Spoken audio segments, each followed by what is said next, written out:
Welcome to the Scene Snobs podcast. Welcome, everybody, to the Scene Snobs podcast. I'm your host, Mick Manhattan, joined as always by my good partner in crime. That is right, producer Paul. And on third mic, we have the man who knows horror better than anyone because he has that vision, that Sturdo vision. I do. The man, Sir Sturdy himself. Welcome, gentlemen. Thank you guys for joining in, and thank you all for watching. Yes, we're live again. We are here, and we're talking about it. We're going to get into some fun stuff tonight, so make sure you guys are hanging out. Join in the comments because we are back, baby. Lots of stuff going on, but I want to thank our sponsors. Shopify, you guys are absolutely awesome. If you guys want to start your e-commerce business, get it started now with Shopify. That will help you from beginning to end. You got a good idea? Why not get Shopify? Go down to the link below, and you will get $1 on your first month. And then I believe it's free trial for the first month and then $1 the month after that. So go check out Shopify. Thank you guys. All right, gentlemen, how are you today? I'm doing great. I wanted to tell you that I noticed that we're episode 336, and that's it's my area code. So proud to be part of episode 336. I thought you were gonna say Rule 336. I thought you were gonna say something about Ja Rule, but guess not. You know who has a lot to say about Ja Rule? You hate him almost as much as I think 50 Cent does. No, I don't hate Ja. I actually like Ja Rule. I think he made a lot of great music, and people need to admit it and stop lying. He made a lot of great music. I'm not gonna front. When 50 went after him, I took 50's side. I'm not gonna front. But when 50 made the mistake of going after, I know this isn't a rap beef, but Mick brought it up. When he went after Jadakiss and them, and you guys already know I'm a diehard DMX fan, diehard Rough Riders fan. That's number one. That's where he messed up. Not important, though. We're not here about that. We're not here to talk about how Drake got smoked by Kendrick Lamar. We're here to talk about that's what we're here to talk about, guys, and having a great, fantastic time. The first live in a little bit. I'm happy I'm here for it. I'm happy I'm actually on screen with these two gentlemen with this awesome, amazing show. And if you're missing it, you're missing out because this is the best show live right now. I don't care what's on, what's playing. I don't care who show's on, what's playing, what game's on. This is the best thing you could be watching right now. So get here and tell your friends, your family, tell everybody that you love. That's why I love when Sturdy's on third mic because I don't have to hype up for the first 5 minutes. He's got this. In fact, I'm just gonna take some days off. You guys host for. You got this. Don't challenge me. We kept them all going for you, though. We've had shows every week, but yeah, I need a break from lives, and I'm so glad to be back. I feel refreshed. 4th of July episode. Thank you, everybody. And before we get started, let's say hi to all the wonderful people that are watching and listening out there. Chris Harris, we love you, buddy. I hope you're doing well. Samantha Dunn, the lovely Samantha Dunn. She says, "Hey guys," and the lovely Brian Durham. Hello, sir. Great to see you. What up, Brian? Hola, everybody. ¿Cómo estás? I'm going to tell you what, I do like your idea, Sturdy, but before we get started, because we have some fun topics tonight, but I want to ask you guys, how you feeling lately about those? And I don't want to get political. Oh, no. But I want to ask you guys, how'd you feel about the performances in that debate? Can we do the rating system? Can we do the 3 out of 5 like we do for movies? Sure. What do you rate America right now after that debate? I think we all can agree we're all at like a 2.5, y'all, at best. You hope. Right out of 5? Right Are you kidding me? I mean, we're just right down the middle. Like that's it. It's if I had to we're compare, not good, but we're not the worst. If I had to compare the American history, like at its like I would say lowest at the moment. Now, I'm not saying no, I can't say that. There's a lot of American history. We've done some, but I don't mean like our most vicious because fuck all be all. Like that's been everything. Anyway, it gets half a star more. It's the same as Trigger Warning. That's the same. Okay. That's what I'm going to give you. America, we are at a point right now where you get half a star. We got to fix this. Let's get it together. Sure. Government mostly. We're all good though. All right. But Sturdy's got nothing to say about those debates, and I love it. I don't. I didn't watch it. You guys already know. I don't even pay attention to it because it's just. I didn't either. Nope. If I'm gonna watch a bunch of people lie and just make up a bunch of stuff, there's other more entertaining things I could watch than these two old ass guys. Let's think of things that would be more fun to watch than these two old ass guys. Go listen to our old Real Combat episodes where two guys. I'll tell you. Oh, that's even better. Real fun. Helen Keller versus Nightwolves. Yes, you're not wrong. Turn off. That's what America needs. America needs more Helen Keller versus the Night Wolf. Not listen. real Helen Keller, the No, fraud. Which, by the way, No. I found out. Somebody posted. I don't know how true it is, but I'm just going to say it. Somebody posted, and I'm just saying. I found this on TikTok. I guess Helen Keller wasn't the one who flew the plane. It was the one who taught her. Anne. Don't take that from her. No, we're not going to do that. We're not going to take that credit from Helen. I mean, Keller. listen, she wasn't too much of a fan she didn't like take lift off and all that shit or land it, but she did fly a little distance. So she did fly the plane a little bit. We're not going to take that from her. But if she didn't do it, if she didn't actually do it, but she did. My Helen Keller hero she just didn't do the whole part. Well, yeah, she fought night wolves and she flew planes. Oh my God, Helen Keller versus the Night Wolves too. She's a bomber pilot. It works. I love it. It can't be worse than that Cloud movie. What was that awful thing with Chloe Martinez or whatever, where she blew up from one plane and got flown back into her plane? You know what I'm talking about? That really shitty movie. I shit on that movie so bad. What is it? It was really bad. Like, she's like a World War II. She's like a bomber. And like she falls out of her plane. Chloe Moretz Gray. That one. You know what movie I'm talking about? Gremlins? Yeah, yes. Cloud in the Sky or something like that. That bullshit. God. Yeah. I hated that movie. Yeah, the physics of that didn't quite work out. That's not how the human body works. No. I don't I can deal with a lot, but I can't deal with that. No. I hate that movie. Oh man. It's okay. That's your hated movie. That's my Sound of Music. Oh, that's my really? That's my yes, I can't. I guess I'm gonna have to play that a little more often. That's cute. It's cute. My thing is, like, a hated movie is a hated movie. Like I told you guys a couple movies I don't like earlier. Mm-hmm. Right? What movie have you told us that you hated besides The Sound of Music? And when have we ever brought that up in conversation? Yeah, I don't know. Drag Me to Hell. We talked about it earlier. Well, you didn't hate it. But... Well, I didn't hate Drag Me to Hell. I just didn't like it. But that's one, like, I still get why people like it though. Like Fight Club. I don't like Fight Club, but I get why people like it, you know? And there's a handful of movies like that. The Sound of Music, I legitimately, other than the beauty of Julie Andrews' voice, because she has an amazing singing voice. I love Julie Andrews. Praise Julie Andrews. I love Christopher Plummer. So it's just really that dog shit story, which the real story I would have preferred. Like the actual true story, not the fluff. It would have been good. You ended it. I'm not going there. There. Don't do it. You know what I want? Mick, The Hills Are Alive with The Sound of Music. How can you not like that? I know what I want as a movie prop segue.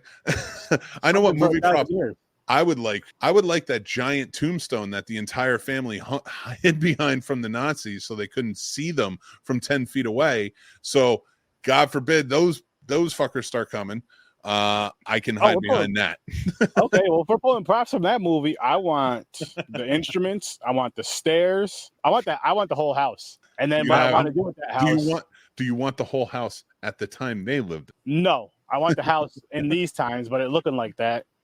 And every time you come over, I just want that movie to just automatically play in every single room. And I'm going to invite you over all the time. I'm never going to come over. Yes, you would. I'm never going to come over. I think you would. I would never come over. Your love for Sturdy outweighs your hate for it doesn't. No, it doesn't. Not if what about your love for your family, Mick? And that's not even a threat. They just be invited over. Just come over and hang out because it's fun. There's no way. Not if it's in. You'd have to have at least one room with a comfortable chair that is not playing in. Toilet. No problem. Fine. He's going to walk in, and I'm just going to be in the bathroom above you. You don't see me playing in the bathroom, though. Passport. That's it.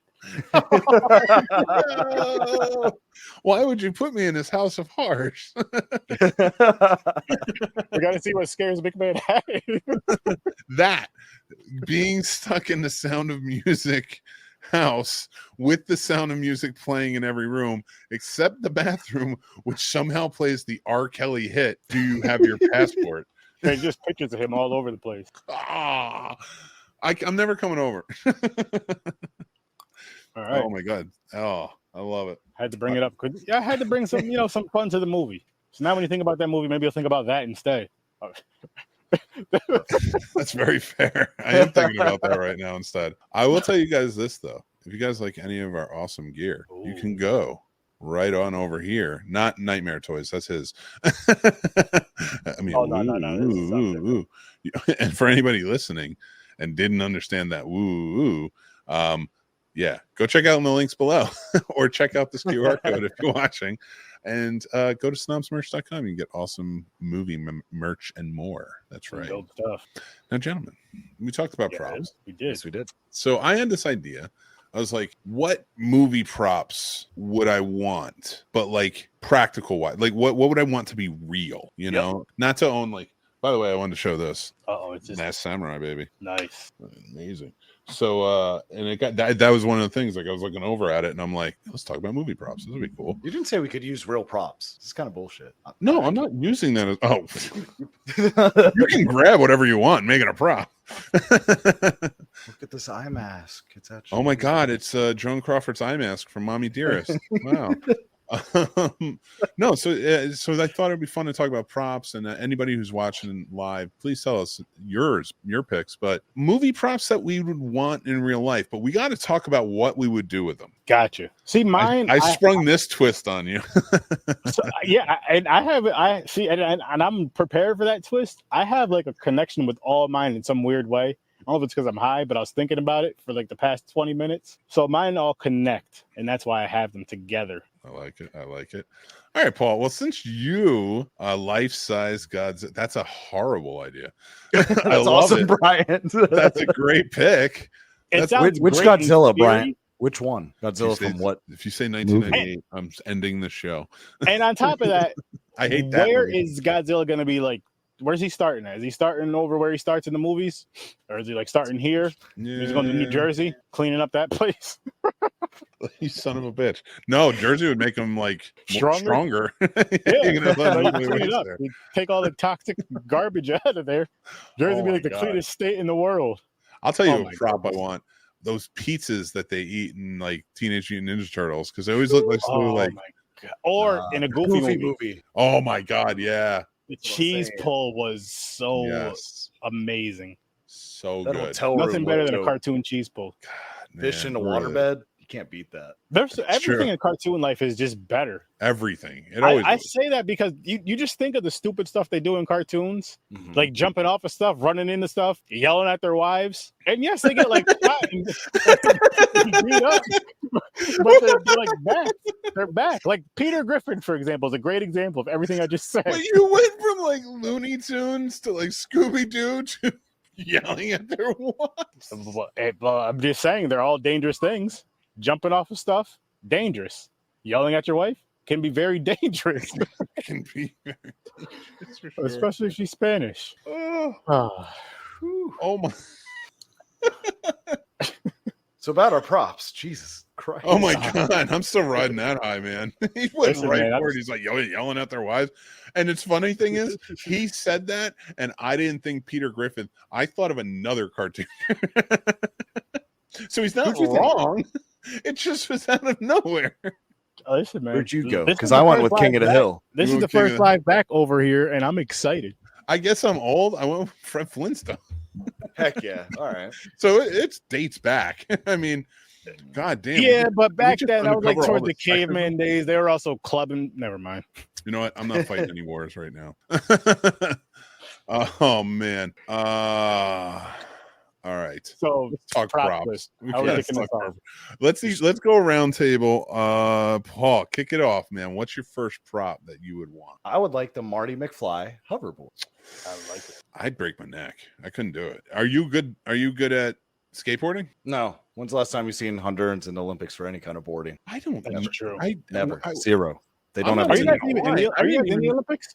Are they? No, I don't no. think so. Honduras. We're not there. I've even tried Ever? tweeting the president to let me enter under Honduras and nothing. Anyway, but I would use I that don't even- hoverboard. I don't know Honduras. I'd Just go be with everywhere people. on hoverboard. Work, gas I don't station. think I could stay on it. First of all, I think if I got on it, it would just be flat on the ground. No, You know, no way. You know how like when you're in a pool and you really try and push down the boogie board or whatever, and Mhm. it just keeps wanting to come up. I don't have that problem. A boogie board and a hoverboard are different. Yeah. There has to be a lot This of is Marty propulsion. McFly Marty Boogie McFly's board's boogie board. just goes off buoyancy. Hoverboard is actually hovering.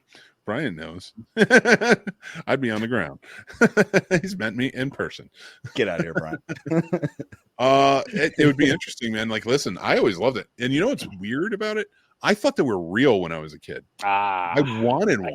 Like, I was like, how is this not real? Like, it's awesome. I mean, I was like 8, when that movie came out. So I mean, I could see that, especially in the kid's brain, because you're almost like, if they can make a big ass plane fly, why can't they make a skateboard fly? Exactly. That association helps kids like have the best imaginations, I bet, because it's got to be like, well, why can't this happen? This happens, and it is like. With you. Oh, sorry. No, I was gonna say, I'm gonna be honest with you with the whole imagination thing. I never really turned it off. I might not talk about it as much, but there's still like things where I'm just like, okay, what if this was real? Why not? Why not still have that thought? Like, why get rid of those childhood thoughts? Sorry for changing the conversation from the props, but why get rid of those childhood props? Which this ties in with the conversation, because a lot of these things that we're about to discuss is things that we probably enjoyed when we were children, or we would have enjoyed as children.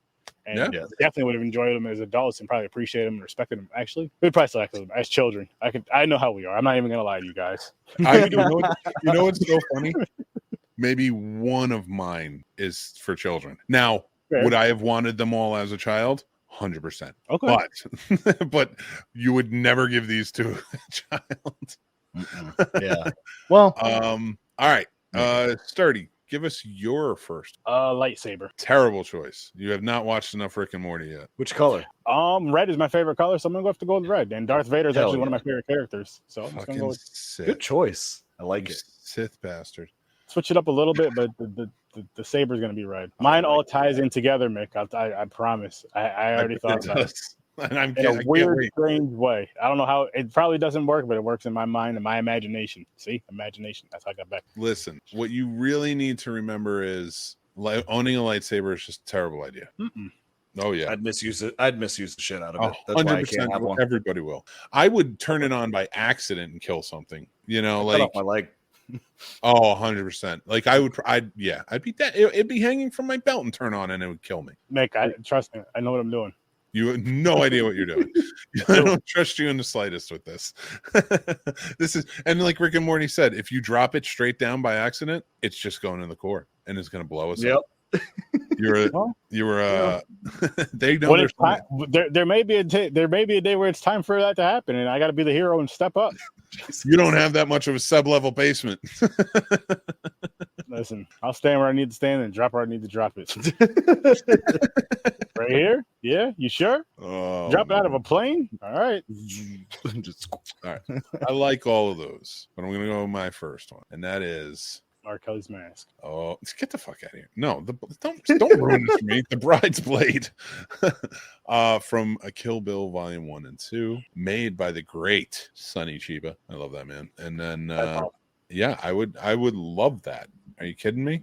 And I would be just as reckless to own that as a lightsaber. Well, more so a lightsaber because I can do lots of damage with the lightsaber accidentally. Like a sword, I feel like I could drop, and it's like it's just safe. Like it's on the ground now. Well, I mean, it depends on how sharp that blade is and what it lands on when it drops. Like if you drop on your foot, like it's safe. My foot's gone, but it's safe. Oh, I don't assume that I'm going to drop it on my foot. But you never know. Then why would you get a lightsaber? Why not? Why would you get a sword? You guys are ridiculous. You're not going to do that. Because the reason why I get a lightsaber is because a lightsaber is like one of my favorite fantasy things of all time. It always has been since I was a kid. I like the sound of them. I like the look of just everything about them. I think it's fucking awesome. Very fair. I would be as careful as possible. I mean, I might be missing a fingernail or something, or have some holes in the wall, but I'll eventually learn how to use it. Oh my God, we're all gonna die. Oh geez, All right. For number 2. Oh, what's your number 2? I went with the Ghostbusters Proton Pack. This is another reckless choice. No. But listen here. This is why I chose it, though. Okay. Wait.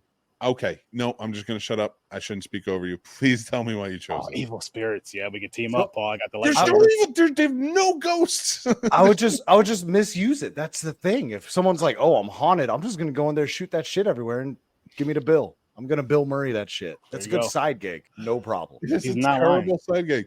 Because the house is clear. Like, no problem. And all I have to do, listen, just to tag along with that, all I have to do, Paul, just go there, show up with the lightsaber, turn it on, and then like, listen, ma'am or sir, we're gonna have this. I'll turn the lightsaber on. They'll leave while we do our thing. I'll turn it back off, lock it up somewhere, and we'll go handle it. I got to shut this down. I'm sorry. I got to shut this down. Uh-oh. Ghostbusters cannot exist in the world today. And I'm not saying that. Let's say the physics works. Let's say they can physically make proton packs and traps and everything else. And let's say there are actual ghosts out there. Okay. Remember, was a ghost hunter. Right.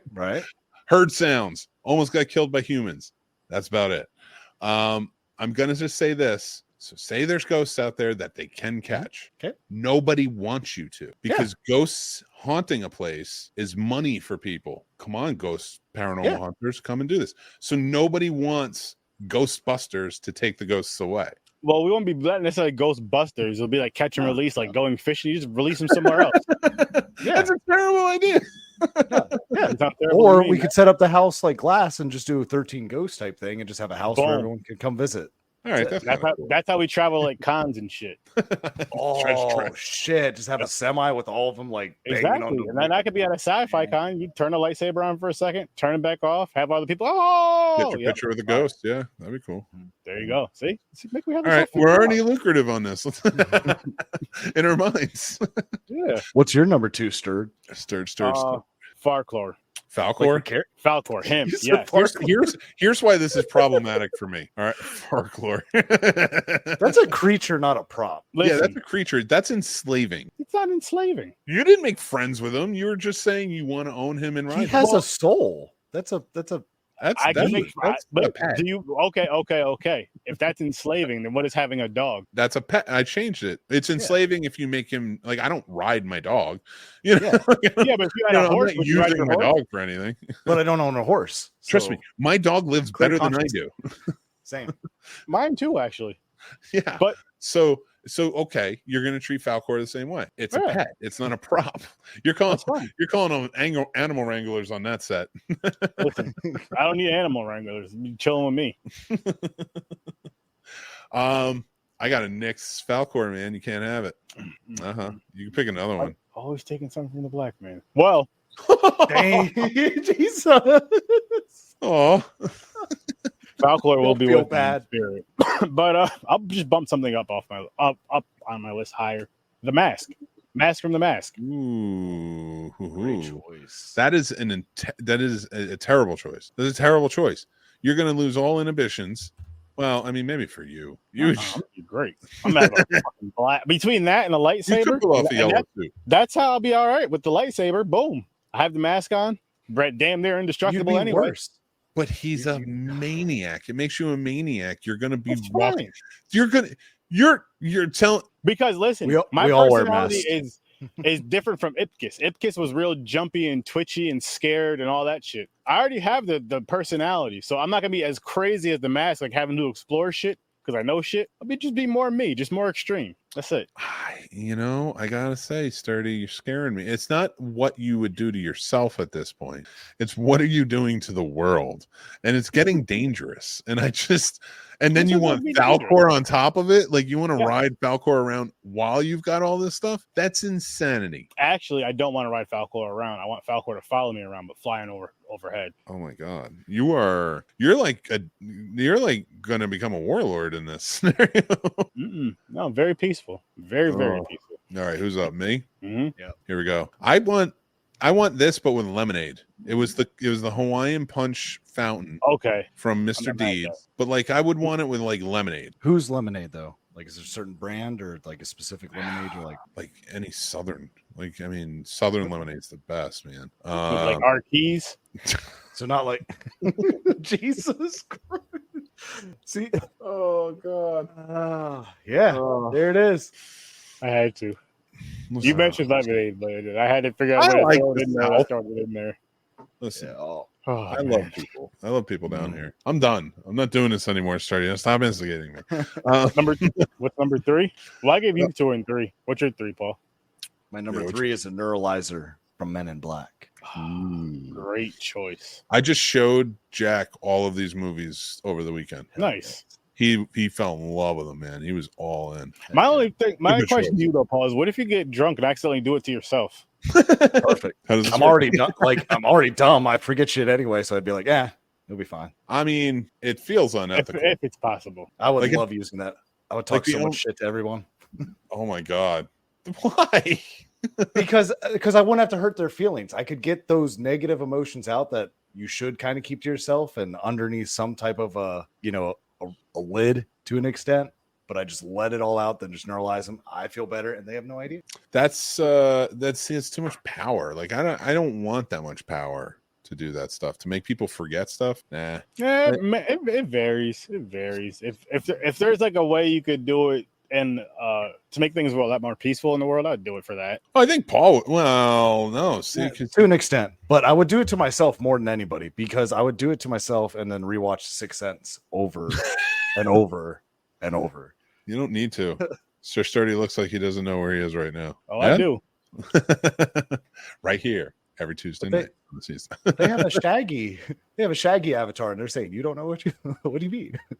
Is that Shaggy? Oh yeah, it is Shaggy. Yeah, You don't know I who like that. Oh, and I want to thank all our new subscribers. Appreciate you guys. We're on the road to 5,000. It's one of the criteria we got to meet for possible investors to come on. So we're excited. We're trying to get there. We're 22. Actually, I think we're at 2230 now. 2300. Sorry, 2300.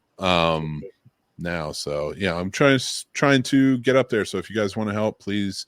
Also, if you want to follow what we do, what we talk about, what we are doing here, check out and support the channel over on Patreon. You can follow for free.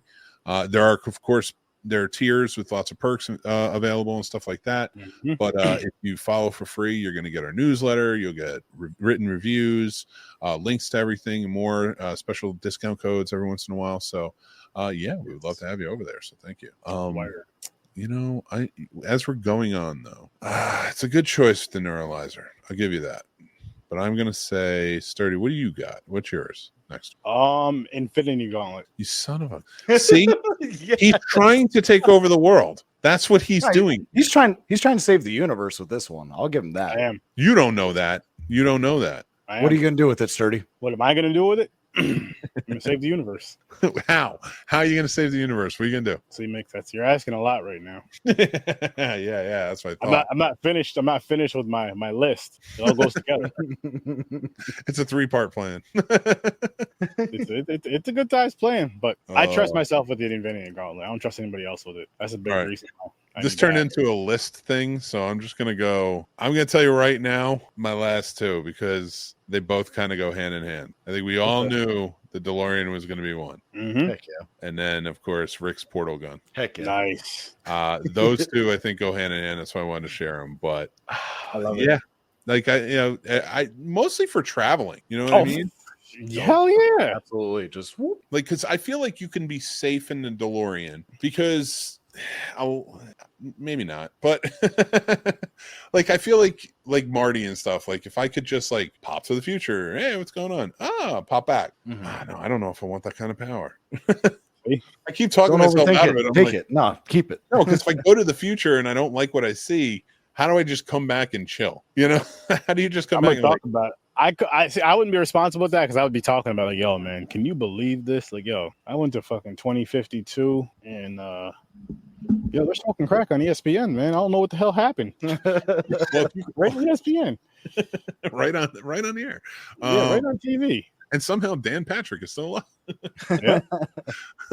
All right. I got real quick about time travel. I have a question for you guys. You can only go back in time, talk to your younger self, and give them any advice you want. Can't really tell them about the future, but you can give them any advice you want. Where would you go? What time? And what would you give them? I think like give them actual something, or just you're talking about the advice. Just advice towards the future. Like you can't bring them anything, but you can say like, listen. I think since how seriously I'm taking podcasting, it would be something, whatever in those times that was similar to that. like really get good at that, whether it be the videography part of it and the audio portion of it. Just really, really learn that and study a lot more horror from like back. Just force myself to study a lot more horror, and just because I'm already a fan of it, but like watch, like go outside of your box, be more comfortable going outside of your box to other types of horror movies, let's say, or something like that. And just because of where I was going in as far as with the podcasting portion of it, because where I'm going with that, and I'm like, why the fuck not? Because maybe I would have started this sooner, and maybe it would have been in a different place. Who knows? But that would have been something, because it's something I'm real passionate about, and I know it's something I actually do. I don't want to say something I don't do now. It's funny to say that too, because that was my thought too, because I was thinking about second thing filmmaking. Second thing would be graduate high school, because I'd have a 69 fucking Camaro right now. That'd be my second thing. Fair enough. No, but I agree with you about the podcast thing, because like I think about it, and I think about like the internet boom at that time and stuff. I'm like, I couldn't go back to me in high school and tell him. I could probably go back to me like in my early 20s and be like, listen, 2005. Or I can't tell him about the future. I'm gonna be like, when this thing called YouTube comes on. You can't tell them that either. You can wait. Yeah, you can't tell me anything about the future. All right, but you can get around it. So how do you get around it? You say, okay, listen. Like, that's why you're here. Hold me accountable. Correct. Well, that's what I was saying. Like with my thing, as far as like, I'm like, okay, so I do a horror podcast. So it's like, okay, study the horror more. Like, really can't tell them about podcasts. No, but I said because of what I do. But I know my future self knows I'm gonna be that I'm a podcaster. So I'm telling my past self, study more horror, watch more horror. I'm telling my past self. Oh no, I'm starting. Like learn about radio broadcasting in a sense, because that can easily transition to podcast. I'm telling myself, learn videography. Just learn videography. You're gonna have a good time with it. And then now I'll understand all that shit more. Learn green screens, learn all that shit. Learn photography, learn all that shit. Then now I have all that knowledge right now from then. So I know the old school way. The new school way is gonna be damn near a breeze, because it usually is when you learn newer shit. And then up to this date now. So it's like I know all these ways, and I'm gonna be starting from back then. So I'm gonna have I'm a collector of things. So I'm gonna have some of that older equipment. And then the way my mind works now, and of course with working with you now, it's gonna be, yo, why don't you use that old ass camera to do this fucking next video for blah blah blah, because it's gonna be really cool. Nobody else is fucking doing that shit. And I just gave somebody a dope idea, so go ahead and do it with your camera. I would go back to me in 2005 when I already had my seat for film school. Ooh. And say to me, because YouTube exists, go on YouTube, start recording videos of you talking about movies, just having fun conversations. If you can get people involved, do it.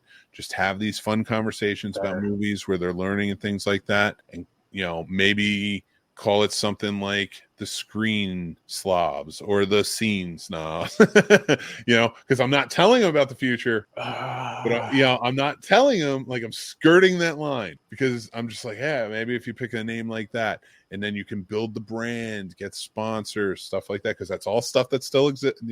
Okay, so if you could do that, because that's still, I feel like it's still kind of eensy weensy sneaking the future in. and I tell them, never stop. Every week, no matter where you are, film it and put it up on YouTube. Because if that's the case, then I could say it'd be like, okay, just start going by Surge 30 as your nickname. Just start going by Surge 30 or whatever the case may be, and then the horror was Surge 30, of course, or whatever. But I still feel like that's kind of telling the future, because that's my future nickname. That's my future, it's my stage name, whatever you want to call it. And yeah, that's fun. But okay, how many more you got, Paul? He's got like 17 more. I rattle them off. What do you got for me? And we'll talk about. I was gonna go back in time. Oh, go back in time. We talk to my super future self or old self. Oh shit! Yeah, you didn't do yours. You were a circus. You were in the circus. It was awesome. I would go back to 9-year-old Paul. Sorry, 2000. I'm gonna be emotional with this and really honest with you guys. Oh shit! My grandmother dying was probably the hardest moment of my entire life. So if I could tell my younger self something, I'd probably say her happiness gives your pain a purpose, and then just hug myself. I understand that. Yeah, I understand that a lot. Man. Yeah, that was beautiful, man. Like, that really is, and that's completely. Yeah, I get it, 1000%. Absolutely. That's it. So we'll go back to props. Sorry, you guys. Oh no, you're good. You're good. Listen, we're even going to props for our buddy cop movies. What do you want? We're already 40 minutes in. Buddy cops. Go buddy cops. Yeah. Well, because my last two props, Black Panther suit and R2-D2. R2-D2 is not going to do the work for you. Listen, C-3PO. You have to get a subservient android. He is I want to work with R2-D2. You got to become friends with him if you want him to do anything for you. Oh, If you don't like him, he's leaving. me, Farcor, whatever the hell his name. I'm changing his Falcorn. It's Falcorn. Falcor. Yeah, he's getting a different name. He's getting a different name. I don't even like that movie, and I know it. I haven't seen the movie in years. I don't like that name, Falcorn. That's a stupid ass name. Well, R2D2 and Falcor, they become really good friends, along with myself. And they just take care of business. That's all I'm going to say. Of course, I'll be wearing a Black Panther suit. There's nothing more than I love than all of your picks because you're just trying to take over the world. No, I'm really not. I threw out all mine. What do you got, Paul? Oh, the rest of mine is going to be the door knockers from Labyrinth because they're hilarious, and I would just put that on my front door to drive everyone people. crazy. Oh, well, no, aren't they still living entities? If they don't count, then they don't count. I thought since they were door knockers, I gotta put them in. I might have to put them in because they're aware. I might have to put them in the Falcor range. That might have to be next, sir. Then my last two. Oh, go ahead. You have the power. You have the proton packs. You have whatever you want, Paul. All major. I'm gonna go with the coffee mug bong from Cabin in the Woods. And the cigarette holder from Breakfast at Tiffany's because I just think that'd be dope. It's so long. That? It's so put that long. picture It's on so here. long. I don't think I put that picture on. Oh yeah, I did. Here we go. Look at that thing. It is. Oh, it is what? ridiculous. Yeah, I want one of those too, Paul. That's what we all agree on. Yes. That's And you want the Zoltar Zoltar machine. I forgot about that. Yeah. Yep. Same reason Paul wants it, to be taller. Yep. 100%. I want to be all right. 5 takeaways. Let's talk about a top 5 buddy cop movies. You maniac. Yes. Like 6'2", 6'4". I'm good. Oh my god. All right. Let me pull up my list. So with Beverly Hills Cop 4 coming out tomorrow, I thought it'd be fun for us to talk about some of our favorite buddy cop movies. We are only doing more comedic movies in the buddy cop series. So like No Lethal Weapons. Yes, they have comedy in them. So does Die Hard, but it's not really comedies. They're more dramatic and action packed. And we'll save that list for another day. This is going to be more comedic buddy cop type of movies. So we're going to go around the horn. I'm going to kick us off with my number 5, and that is Bulletproof, starring Damon Wayans and Adam Sandler. This is one, man, I think we wore this tape out. We laughed about this forever. I loved it. So I wanted to put it on my list, man. These may not be my tops, but this is one I remember fondly and really enjoyed. Mm-hmm. So, Paul, yes, sir. What's your number 5? My number 5 is The Hard Way with Michael J. Fox and James Wood. Yeah. Yes. I love that. All right. That is my number 4. So, like, is it really? Yeah. Let's save talking about that in a second.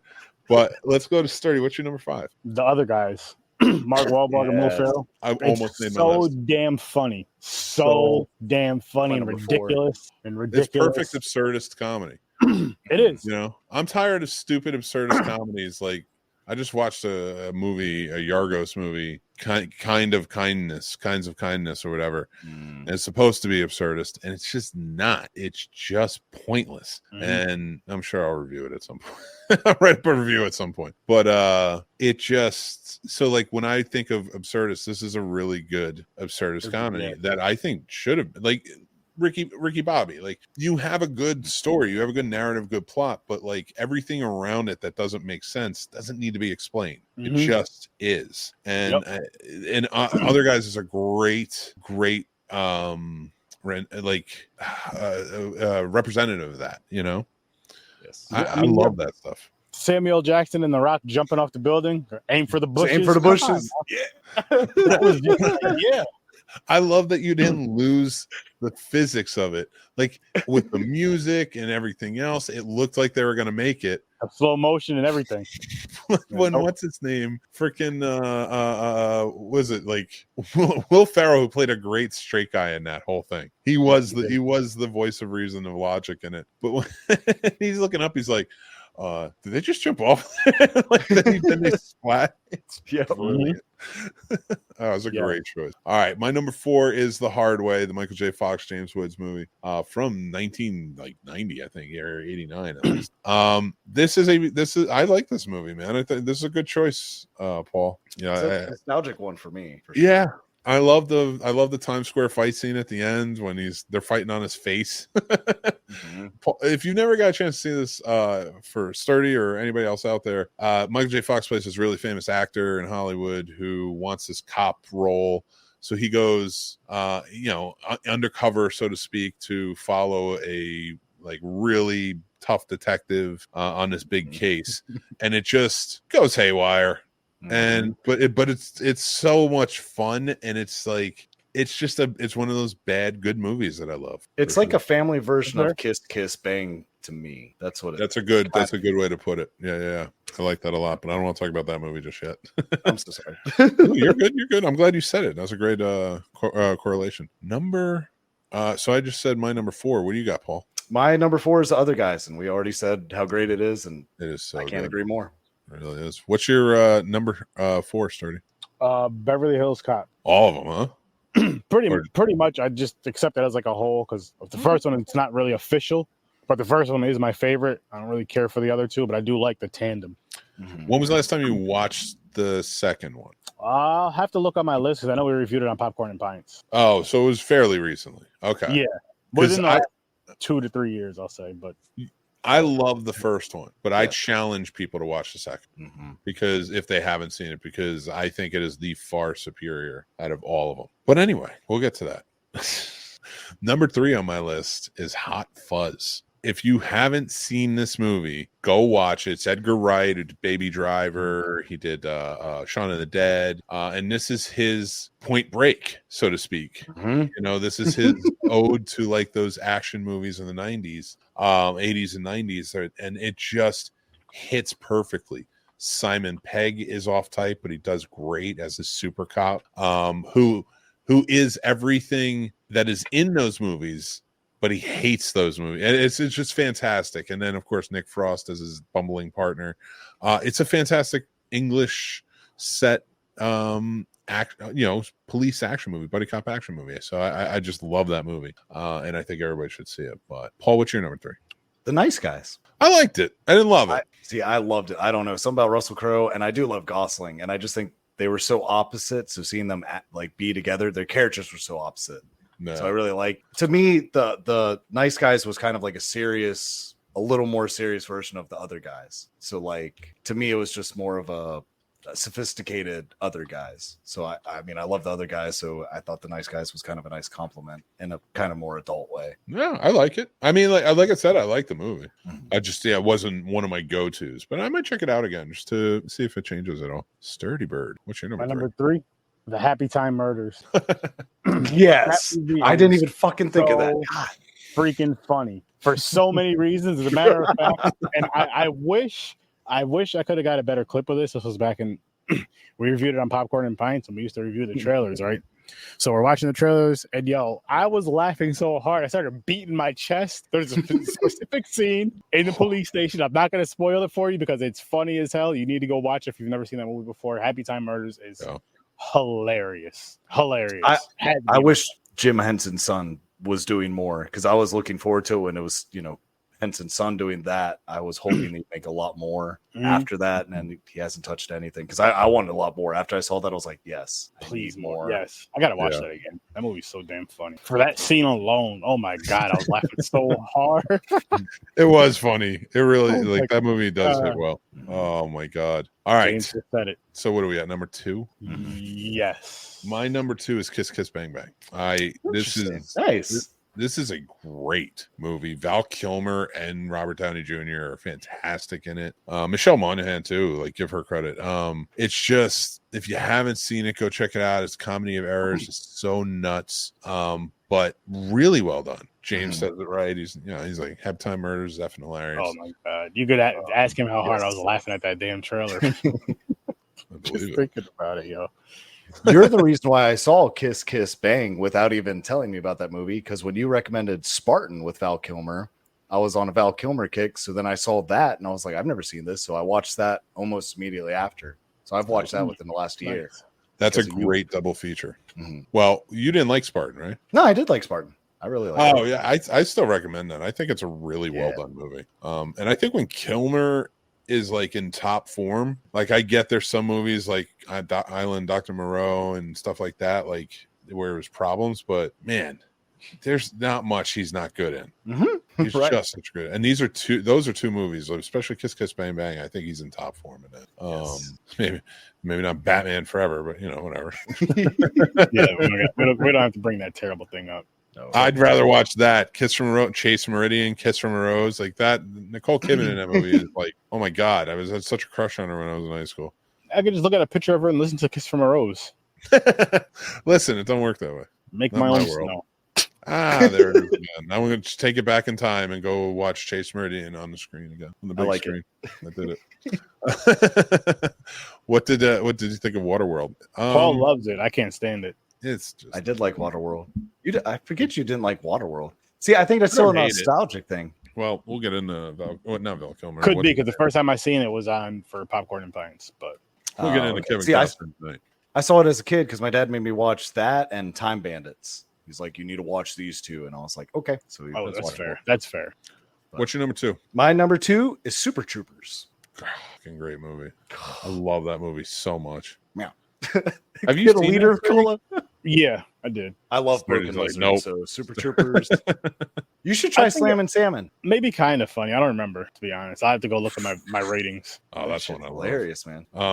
Yeah, I love that movie. What's your number 2? Bad Boys. Good one. Really, I didn't see the It fourth make my one list yet, because but I seen the first 3. So the thing is, like, I watch it. You'll love it. It's out now digitally, so it's up to check out. But I didn't put the first one because, as funny as it is, I feel like it's more dramatic. I feel like it's closer Fair. in tone to Action. Lethal Weapon. The second one, I would say, is way more comedic, and then so on and so forth. With this last one probably being the funniest of all of them. Really? Yeah, because I think they added more comedy over time as I got older, and it works. But yeah, it just so like I left that off, but it is a great. I love those movies. They're really great. So we're at number 1, right? Yes. We talked about it. I can't wait for the sequel to come out tomorrow. I love this franchise, but Beverly Hills Cop 2, far superior in all of them. I love Tony Scott, so having that type of that look, that's visual style, but also have the comedy in it, and just have like everyone's past. Like in the first one, Axel's against everyone. Like the police are watching out for him. The criminals are coming after him. So it's like kind of him on his own until the end, but in the second one, it's like right out of the gate, he's with his, like they're all friends and it just works. So I think that taking that element out of having to introduce him in that way, and now they're just friends and we get why he's here, makes that movie better because now you just have a more flowing story. So that's why that is my number 1 on the Buddy Cops list. Fair. What you got, Paul? My number 1 has to be Hot Fuzz because you're not going to beat Simon Pegg and Nick Frost in my mind ever. I know they didn't hit number 1 on y'all's list, but I swear they're always number 1 on mine. It's a good choice. So yes. But Hot Fuzz, yeah, it is a great pick, and I can see why it's number 1. If those other movies didn't mean more to me personally, that's fair. Yeah, it would be up there. It's a great freaking movie. Sturdy Bird, what's your number 1? Rush Hour. Love those freaking movies. So damn funny. Chris Tucker and Jackie Chan are just a hilarious combination. And I love interracial combinations in those type of comedy movies just because of the stereotypes that they always throw them in. But the ones that do it right, like Rush Hour did it right, so it's not annoying. Like I can watch a movie, I can watch them all over and over and over, back to back to back, and it's not like annoying. Like some movies are just like, that's too easy. But with this one, it's just hilarious because it feels natural and it feels like how our friendships are, especially off camera with me. I get wild. but seriously though, like it reminds me of like a true guy good friendship, and they just happen to be cops. Like I feel like if they worked anywhere else, they'd have that same kind of bond, same kind of friendship. Heat was funny as well. The Heat was funny, yeah, for sure. I like that, and actually I want to get into that next week or so. Let's talk about guy, like let's make that like a part of the topics, like guy friend movies, like good guy friend movies. What do I have up for our top 5 next week? I don't think book adaptations. No, I'm gonna scrap it. Yes. Friend films. We're gonna do friend film. We're coming back to it. We got it. But actually, I wouldn't mind doing that closer to Stephen King's birthday anyway. So, which is in September. Perfect. So we'll do Perfect book for real. adaptations closer to his birthday. But no, it's just, which now like 20 people are going to go do. Well, Whatever. right now, You heard it here cheat first. I'm gonna cheat on the book adaptations. I like it. I'm cool with it. I don't Cheat. care. I'll just ask my wife. That way she's included in the process. Boom. Spend some quality time, and she reads a lot. I dig it. But next week we're going to talk about friend films, because what's the strongest ship in the fleet, guys? Friendship. Friendship. Crazy. I forgot what show we were on. It's like the whole motto. It is.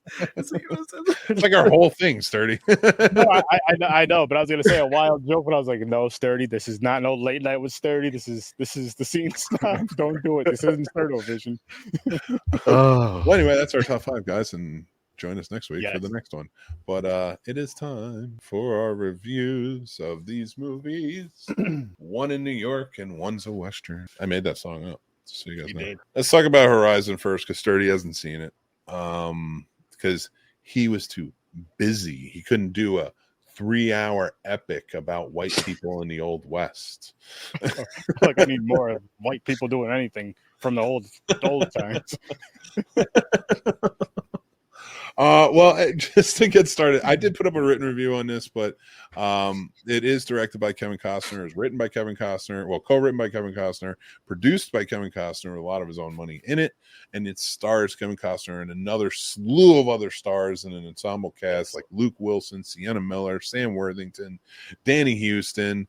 There's so many. There's Michael Roker's in it. I'm going to stop there because there just are a lot of people in this movie. But I have to tell you, it's something that he dreamed up in 1988, is from what I read about it, and I thought that was really cool. And he wants to do a 4-picture epic, kind of in the vein of like How the West Was Won, if anybody has seen that back in the 60s, where they had 3 different directors and they were telling the tale of 3 generations of a family, throughout the whole West, and everybody did something different in it, and that had massive stars in it of the time, all playing bit roles to kind of round it out. So that reminds me that this movie reminds me a lot of that, where he is telling the tale. Kevin Costner's telling the tale of this town of Horizon in the Old West. It was a territory that was on Native American or indigenous people's land, but there was a overseas. There was someone who's selling the land to people in the East to travel out there, and they could go make a life for themselves out there. So it's telling a 12-year tale about how this thing got, this whole territory got started into like this town and stuff, and all these people kind of coming towards it. With that being said, this first movie, in my opinion, just to give my quick review, and I cannot wait to hear what you have to say, Paul, but it just falls short of a good movie. It's a great setup for the second one, which is coming out. I'm sure it is a great setup for the second one, which is coming out in August. But I have to be entertained by a movie, right. And just because you already filmed the second one is coming out, I then put them together, and then I can make the choice whether I want to go see the second one at the same time. This drives me nuts because it's like it's almost like a bait and switch. Like, oh, you're getting 4 movies. No, I'm getting one long movie, and you're making that evident because you're leaving things open. I don't think that's very good writing. I think that's why most franchises and trilogies fall short when there's too much setup for the next thing. Like Infinity War, I think did it perfectly. There was a great setup, but there's a story in it, and then the next one is a very different story. But they're all come together. That does not have that feel here. And there's a lot of this would have been better as a mini series, in my opinion, on TV. Yes. Ooh. This is like a really beautiful History Channel Western. And story wise too, like the way it ends and everything else, like it plays like a mini series on TV. And I don't want to sit in a theater for 3 hours for no real story, just vignettes to set me up for something. That's my grift. Yeah, I'm still excited when the second one comes out, because now they've got the green light to work on 3 and 4. Yep. So I'm gonna guess that he wrote and made the first and second one as one long movie. So like I'm sure it's gonna come together, and that 6 hours or whatever it is will be really good. I'm not gonna keep watching a 6-hour Western epic over and over again. Let alone 2 other movies on top of that. Like it's like 12-hour epic Western. No, I doubt it. But I still have to be able to revisit. You know, the best way to explain it is like a TV episode. Yeah, maybe the whole season has a through line, right? Maybe the whole season has been spent getting us from here to here. But in each individual episode, there's a story, or sometimes many subplots, you know, in it. But there's a story in each episode, because if there wasn't and it was just questions to get to the next one, then you have the show lost. And that is why everybody's unsatisfied. So keep that in mind when you're making these trilogies and all this shit. Like you got to have a movie that's entertaining on its own. You know, like Back to the Future still has a great story. Back to the Future 2 still has a great story. Yes, you need 3 to finish it, but I'm entertained by the story. I can watch that by itself. I know I'm using a lot of hyperbole and I'm throwing in a lot of metaphors. Just to kind of throw into next week's episode, but I'll use Pearl, X, and now Maxine. Pearl and X, I feel like they go together great. We watch X first because X is wild, crazy, kind of pulls you in. Pearl tells the story, explains everything. Maxine will complete the whole story, and I love it. That's a great. But each story works. Yeah, and you can watch them individually. Is what I was getting at. Like, you can watch each one of those. Well, the first 2 I can vouch for because I watched the first 2. You can watch both of those individually. It's not like what you're saying with this movie, to where it's 3 hours of now I got to watch another 3-hour movie of this is what happens. But to this, sorry, go ahead, Paul. I was just gonna say, to this movie's credit, though, I didn't dread that 3 hours. I didn't think it was the absolute worst, because I mean, it was just a lot of story, like you said, it was a lot of setup. So, and when any times I started to feel myself almost getting bored with a certain story, that's when it switched to a different family or a different place out in the West. So I think they did understand the pacing okay, but I do feel the second one, especially how they ended this one, is going to be a lot of action, as opposed to this one did have some, but not a lot. I think this is a great one that can almost bridge the gap for, let's say, my generation, even my parents, because I saw it with my parents. They absolutely loved it because they'd rather a story than just nonstop killing things. I do enjoy a great story. No. I please don't mistake that. I can just take a Western that doesn't have all the shooting and killing. Right. This one, and I can take a 3-hour movie too. And in fact, I was fine with this being 3 hours because I do like Kevin Costner. I've liked a lot of his Westerns. This is an ambitious project. My issue with this one is, they show the trailer at the end for the next movie, and it does look like a lot more action and stuff like that. But I didn't even meet the wagon train and Luke Wilson's character until the end. And all of the people, like, there's only 2 people that survive that are, Sienna Miller and her daughter's character in the movie, that whole raid. Right. And is brought back, and I barely get any of their story. Like, so you gave me interesting bits. And in fact, the most interesting part of this was the one that followed the tribes, the indigenous tribes. Yeah. I actually kind of wanted more of that, because I'm like, you're setting things up here and I don't even think you know it. You know what I mean? So it's like, so I agree. Like, I mean, I get it, but like, I just felt like that's why I fell short on story. It's like, you're on to the next one. And it's like, I don't mind taking a breather, but you didn't even give me anything in the last scene. Right. So that's just where my stance on is. Again, I think both will be great together. Yes. So, but we both did differ on this one. You gave it a 3 and I gave it a 2.5. And I'm hoping on the next one, if that's higher altogether, it's going to probably get around a 4 or 5, like both chapters together. But I like this. I think what gave me extra credit for, because I did try to look it up, is I know, I won't say a lot of times, but I know sometimes for showing indigenous people, a lot of times they'll find Spanish-looking heritage people to portray indigenous people. And this one, it looks like they really actually chose only indigenous people. And I thought, that's nice, giving credit to their actual heritage and letting them portray their ancestors properly. That's important. So to me, that definitely added a lot more to it, because, one, they could speak the language, which I think is awesome. It's beautiful. I love how Native American languages are. And I think it just brings a good authenticity to it that you can sense and feel, especially when the son's leaving his father. You feel that tension even more, because it's such a big thing of, the son saying, okay, I'm leaving my father, and the father being okay with it. And I don't know. I loved it. It was. And then that whole scene, like, there was more drama than I got, and with the exception of the raid, which I thought was so dramatic and everything was played really well.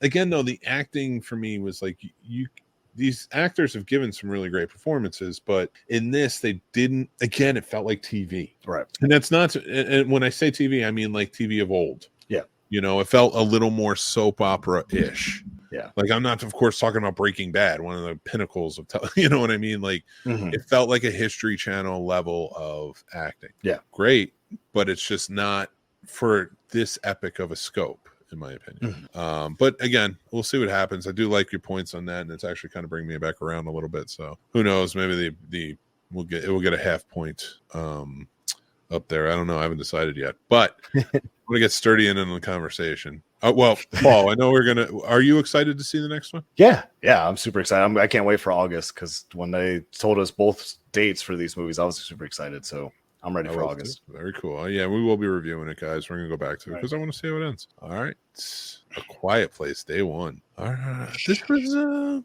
This is a movie that follows A Quiet Place storyline, but it is Lupita Nyong'o who takes on the role as our main protagonist in this, and Joseph Quinn, who plays sort of her ally throughout. It's when these aliens, these like hearing aliens from the first two movies first come down. It's day one. It takes place in New York City. Lupita plays a terminally ill cancer patient who takes a little field trip to the city where she grew up, her apartment was, and everything. But she wants to go back and kind of, relive some things from her past, but the aliens show up, and then it becomes a fight for survival. I am going to say this. I don't dislike A Quiet Place or A Quiet Place 2. I think actually rewatching A Quiet Place 2 recently, I think they actually go up with each passing one. I think they got better over each one. It's definitely the acting, because no offense, John Krasinski, but he's not the strongest actor, in my opinion. And comparing, like, that's evident when he's with somebody who's like a different caliber, a really, really good actor. And that's Emily Blunt. Like, Emily Blunt is a top caliber actor, one of the best, in my opinion. I think she's one that every time I see her in a different role, she kind of encompasses the role. I don't always see Emily Blunt. I see the character, and I think that's a true testament. And I know I'm going on and on about that, but then you add Cillian Murphy, the second one, and it's like, well, yeah, top caliber actor.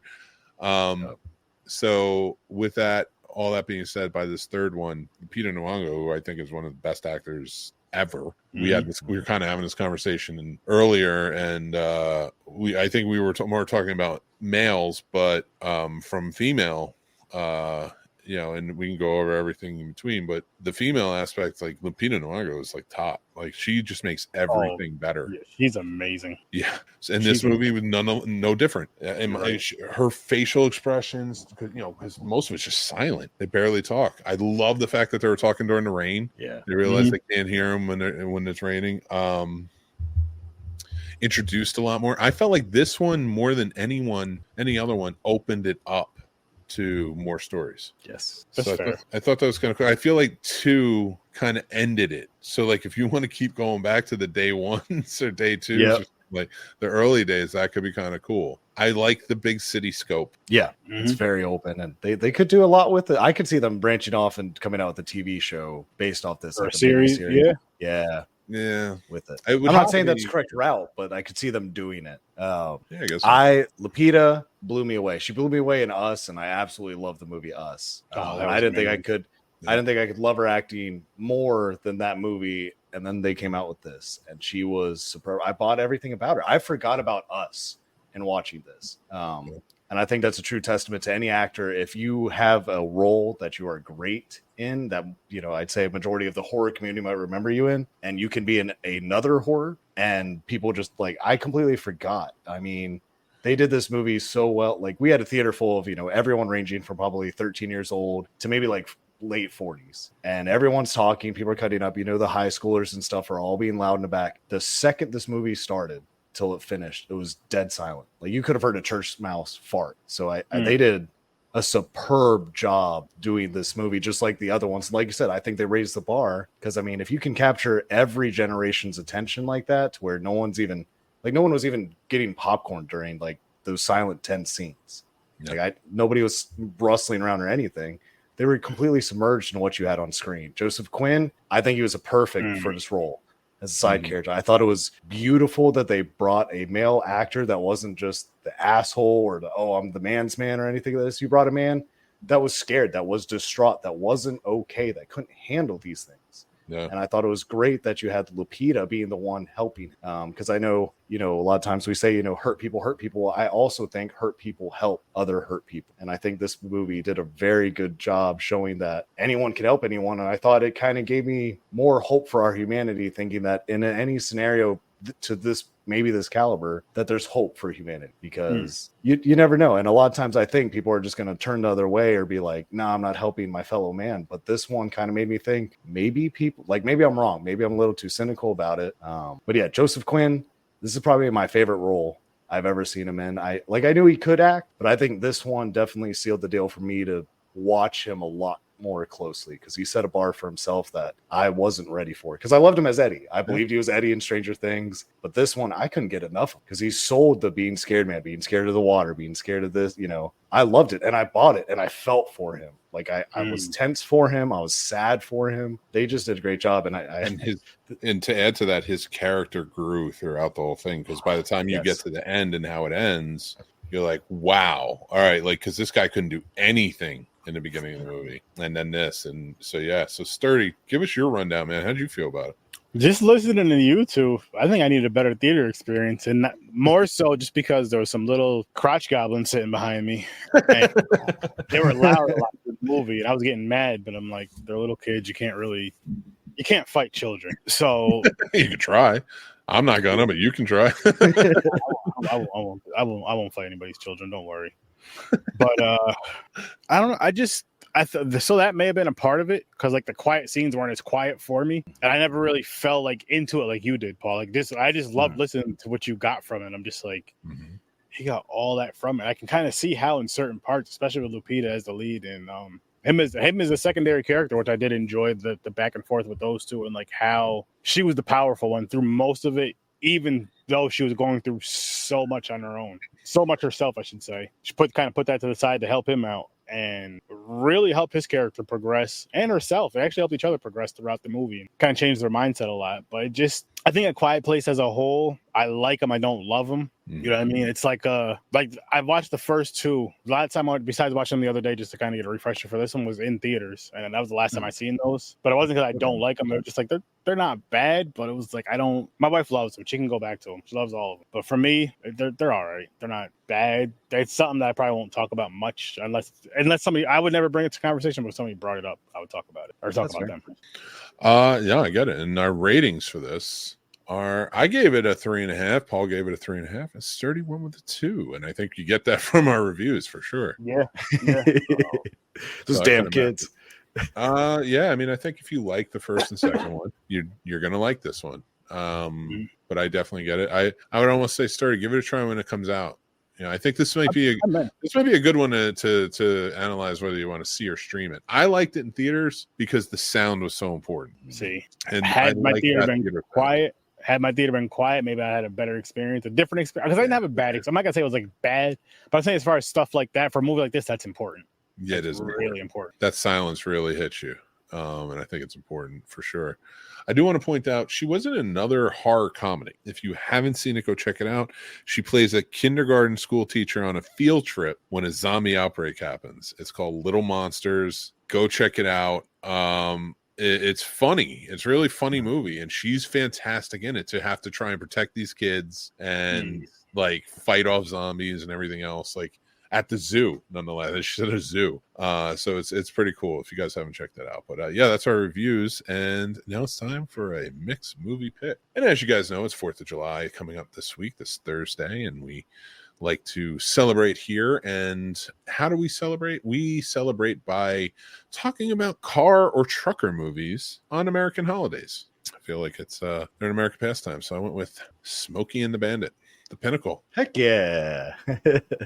We are going to be doing, and of course, like I said, we have classic film review coming out tomorrow, so you can learn a little more about the film if you haven't seen it, and our review of it. So go check that out on our channel. You got to hit like, subscribe, and hit that bell so more episodes of this and that come out, and way more. We got way more stuff coming up, but definitely go check out Smokey and the Bandit. What do you guys think of Smokey and the Bandit? Are you fans? Are you not fans? I know you're probably fans of the car. Love the car. I could say that. Very fair, very fair. Listen, Sturdy, I gotta mix it up a little bit. No, I'm happy you're mixing it up. everyone else is doing war movies, stuff like that. I was like, car trucker movies on American holidays. I think that works. Yes. And especially this one. It's just fun. Guy running from the police. Stole beer and was running from the police the whole time. It's fun. Can't be mad at that. No. Respect. But that's our show. But we got a few things I want to talk about real quick before we do. Thank you. How you doing, buddy? Joe, what's good? Joe. Frame. I can't wait to do a Sturdo Vision with him. I mean, he can come on this show anytime too. Yes. Guys, as you know, support our local Patreon, sign up for free, and you could get our Snobs newsletter, which new one is out now. You can go check out and figure out what's going on out in the world and in the world of Snob Nation. Yes. That's right. So go check out our Patreon. You can follow for free. I put my written reviews up there. I share links to stuff. It's like a one-stop shop. We have a newsletter. Discount codes come out. And if you want to get some of the perks with the tiers, we appreciate the support. It all goes back into the channel. So thank you for that. But we have some fun stuff this week that I want to talk about. And that is, Does It Suck has Beverly Hills Cop 3. That's out now. You can go check that out. I love doing Does It Suck. You learn a little bit about the film, and then you hear what we think. That is right. And if you have a movie that you think would work for this, make sure you email us, thescenesnobs@gmail.com. That's right. Email us and let us know. And then tomorrow night, 7 p.m., we're coming back with the new Get Geeked Live. You pick the topics in the comments, and we will talk about them. Let's keep it geeky. Let's have some fun. Any new movie, TV, video game, anything news, let's have some fun, and we'll talk about it. And then join us starting again this Friday morning. If you don't know about it, we had a great morning show back in the day, and it's coming back, the Snob Nation Morning Show, hosted by yours truly and anybody else who wants to join in. So I just want to say thank you tonight to my co-pilot, both my co-pilots, really, third Mike, and of course my partner in crime, Mr. Paul Dunn. And then of course, thank you, Sir Sturdy, for joining in from the Horror Sir Sturdy podcast from the Sturdovision channel, is it? I still heard Horror Sir Sturdy, but Sturdovision is every Friday at midnight, and it gets weird. It gets real weird. It does get weird for sure. And check it out. Lots of things going on there, and it's a great channel. Everything's linked below, so you can go follow and check him out. Make sure you give him a subscribe too.